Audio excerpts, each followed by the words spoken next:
አቤት መዋረድ! እንግዲህ ለወንድ ልጅ ብሎ ይሄናል መንበርከክ። ኧረ ተይ አንቺ ሴትዮ፣ ከአብርሃም እንኳን አትማሪም፣ ከሄርሜላ ከእህትሽ አትማሪም። አብርሃም ያን እንደዚህ ሞትልሻለሁ እያላት ከእሷ ጋር ሲለጣጠፍ ቆይቶ ይሄው ዛሬ ደግሞ አታስፈልግኝም ከህይወቴ ውጪልኝ ብሎ እንግዲህ አሰናብቷታል።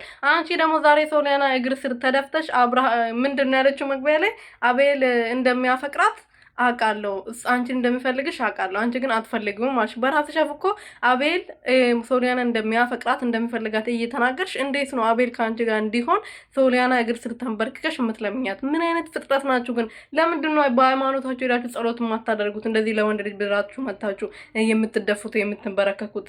ኧረ ተው እናንተ ሰዎች፣ ተው ሴቶች። ሰላም ሰላም ቤተሰቦቼ እንዴት ናችሁልኝ? እኔ ያለው እግዚአብሔር ይመስገን። በያላችሁበት ሰላማችሁ በዚህ ትርፍርፍ ይበልልኝ። ለዚህ ቤት ለዚህ ቻናል አዲስ የሆናችሁ ሰብስክራይብ፣ ሼር፣ ላይክ እያደረጋችሁ ቤተሰብ ሆኑልኝ። እኔ ወርቅና ኦድ የሆናችሁ ቤተሰቦቼ እንግዲህ ማርታ ዛሬ በድጋሚ መጣ ሶሊያና እግር ስር ተደፍታ እባክሽ አቤልን ተይልኝ፣ አቤል የኔ ነው እባክሽ፣ እኔ ያለሱ መኖር አልችልም፣ ስራ እየተሰራልኝ እየኖርኩ አይደለም እየሞትኩ ነው በቁሜ እያለች እንግዲህ ስትለምናት ነበረ። እኔ ምን አይነት ሰው እንደሆንሽ አላውቅም። አቤል እንደማያፈቅርሽ በገዛ አፍሽ በገዛ እንደበትሽ እየተናገርሽ ለምን ሶሊያና እግር ስር መተሽ መደፋትን እንደፈለግሽ እኔ አላውቅም። አንቺ ወቅ